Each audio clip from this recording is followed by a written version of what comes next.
8h04 e agora a gente recebe aqui o psicólogo com especialização em terapia cognitivo-comportamental, ATCC. Ele também atua na área do atendimento clínico de adolescentes, adultos e idosos e possui experiência em processos grupais. É o psicólogo Elton Pereira e a gente vai falar sobre algo que falamos aqui no começo do programa, o trabalho em home office. Bom dia, Elton, seja bem-vindo ao Notícias da Boa. Oi, Nájila, muito bom dia todo especial para você que nos acompanha, né, por meio da TV ou da frequência de rádio. É sempre um prazer imenso estar aqui falando de saúde mental, falando de psicologia, levando informação para você que dedica aí uma parte da sua manhã, né, acompanhar aqui o Notícias da Boa e já começar o dia bem informado, atualizado. E hoje a gente está aqui justamente para complementar, né, Nájila, o que já foi falado ali no início do programa. O profissional da educação física estava aqui falando da importância da atividade física e o quanto que é preocupante esse ponto do sedentarismo também. E agora, no nosso quadro Cuide de Você, a gente vai complementar essas informações falando dos cuidados que a gente tem que ter, né, nesse trabalho remoto, o famoso home office, e é sobre isso que a gente vai falar a partir de agora. O IBGE divulgou na semana passada os resultados do desempenho do mercado de trabalho no Piauí para o primeiro trimestre de 2022. São informações da PNAD contínua. No Piauí, cresceu o número de empregadores com o CNPJ, superando o nível pré-pandemia. A ocupação no mercado de trabalho ainda não superou esse nível e a gente tem muita gente trabalhando em home office. O distanciamento social, a gente já viu que mexeu muito com a saúde mental das pessoas. E para as pessoas que seguem até hoje trabalhando em casa, como manter a saúde mental em dia? Olha o grande desafio, né, que nós estamos tendo, e falar sobre esse tema é algo que é prazeroso porque a gente entra muito nos impactos positivos da pandemia. Então, todo esse cenário que se organizou, inclusive as oportunidades que várias pessoas tiveram, né, vivenciando todo esse momento de restrição e que a gente teve que se reinventar. Então, não foi só momentos ali onde a coisa desandou, onde a gente teve que lidar com resultados negativos. Essa é uma parte que a gente fala que também abriu portas, né? Trouxe muita oportunidade para boa parte ali da população que se reinventou, que apostou numa ideia que até então tinha ali na cabeça, mas que nunca tinha tido essa oportunidade, né, Nájila, e até mesmo a coragem de colocar em prática. E aí eu queria justamente entrar nesse ponto também para falar do quanto que foi importante, né, esse processo de resiliência. Algumas pessoas ficaram desempregadas, algumas pessoas não tiveram realmente como levar o seu serviço, a sua prestação de serviço para a modalidade do home office ou então para a modalidade do online. A gente sabe que teve várias profissões que realmente elas não conseguiram se encaixar dentro dessa modalidade e relacionada também principalmente a trabalhos que eram mais manuais mesmo, que não tinha a possibilidade da gente oferecer isso de forma online. E essas pessoas, elas enxergaram dentro dessa dificuldade uma possibilidade ali de se reinventar, de apostar na sua ideia, de criar o seu próprio negócio e tem dado certo. Só que hoje a gente está aqui para falar justamente dos cuidados que a gente tem que ter a partir do momento que agora eu me reorganizei em relação à minha área profissional e esse trabalho ele deixou de ser externo, eu não me desloco mais da minha casa para uma empresa, eu não vou para um outro local, todo esse trabalho é realizado ali no contexto da minha própria casa, né? E aí a gente tem percebido também que essa é uma modalidade que ela veio para ficar, Nájila, a gente não tem como retroceder a tudo isso e é também visto de forma positiva, inclusive até os dados que foram divulgados agora, principalmente aqui do Piauí, né, esse dado positivo relacionado à quantidade de pessoas que estão vivenciando esse lado do empreendedorismo e que formalizaram o seu negócio, a sua ideia, então tem muita coisa boa aí envolvida e lógico que a gente, em meio a tudo isso, vai ter que cuidar da nossa saúde mental. Hoje, Nájila, o que desperta o nosso olhar para ver todo esse cenário e, inclusive, estudar um pouquinho melhor sobre esse comportamento humano dentro dessa condição, é justamente os impactos que tudo isso causou no nosso cérebro, né? Como a gente está acostumado a ver nas redes sociais, o mundo está mais office do que home. Isso aí Com é certeza. indiscutível, né?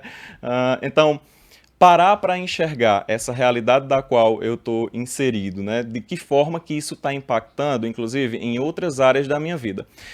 Um ponto importante que eu acho interessante a gente trazer aqui para a nossa discussão é que, de forma saudável, as pessoas se utilizam da tecnologia ou dessa facilidade que agora a gente tem de poder prestar o nosso serviço na comodidade da nossa casa para que a gente tenha mais qualidade de vida. Só que, infelizmente, Nájila, não tem sido isso que a gente tem identificado que boa parte da população que está vivenciando essa realidade tem feito.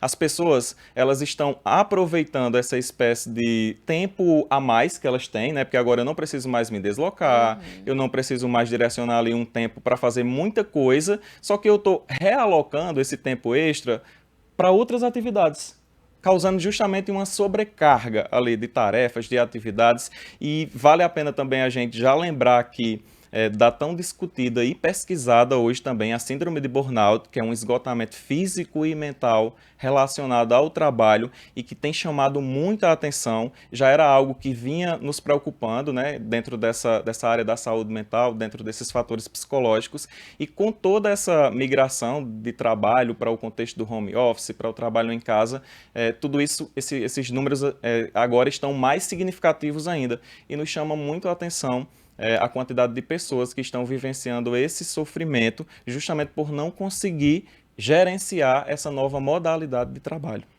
Quais são os principais sintomas por falar em síndrome de burnout? Como saber se você está com a síndrome e tem como detectar os sintomas iniciais antes de fato ter uma crise?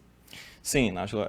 Veja, nós temos muito essa percepção, o entendimento de achar que as coisas acontecem do nada. A gente diz Sim. assim, nossa, Tava boazinha ontem. tava boazinho. A sensação que a gente tem é assim, eu acordei e eu estava dessa forma. Aham. Dificilmente esse processo ele vai ser do nada, um momento onde semana passada eu estava excelente e agora eu já acordei dessa forma. Como eu falei no início, né, abrindo aí um parêntese para a síndrome, ela é muito caracterizada por uma fase de esgotamento físico e mental. É como se a bateria que existe ali no nosso cérebro, que gerencia foco, concentração, memória, ela simplesmente descarrega. E é por isso que você não tem mais motivação, você não consegue mais fazer aquilo que era natural, que você conseguia dar de conta de forma super tranquila.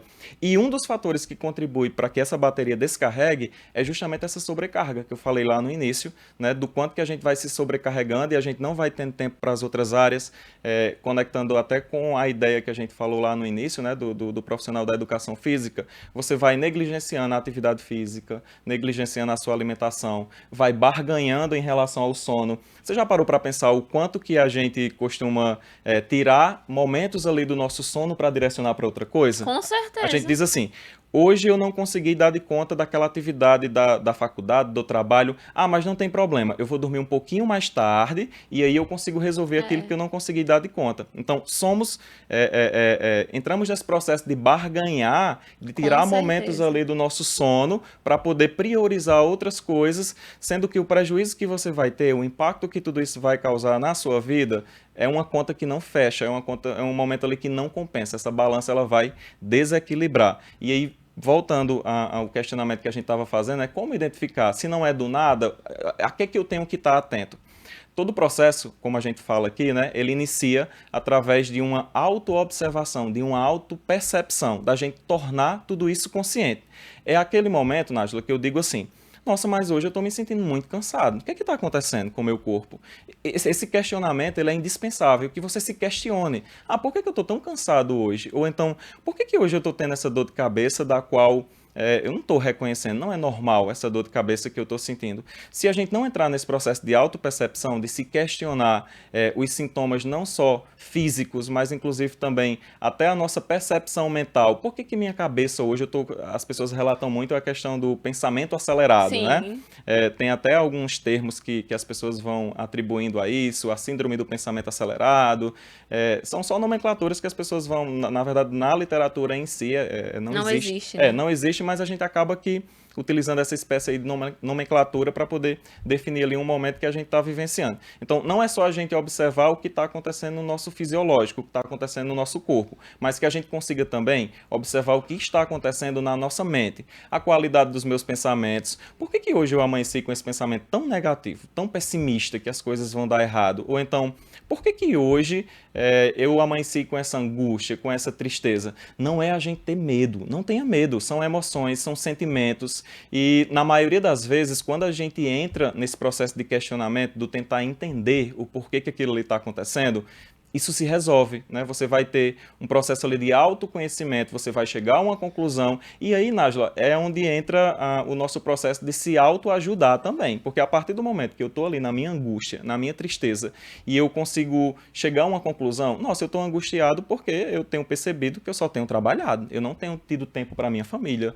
eu não tenho tido tempo para fazer as coisas prazerosas que eu gosto, então possivelmente a minha angústia ela está relacionada a isso. Vou tomar cuidado mais com essa parte. Talvez hoje não dá muito para fazer alterações, mas amanhã eu vou me monitorar um pouquinho mais para que isso não volte a acontecer. Então é indispensável que você se monitore, que você entre nesse processo consciente, para que inclusive você consiga evitar que a gente vá por esse caminho da síndrome de burnout, desse esgotamento físico e mental relacionado ao trabalho que a gente está falando aqui.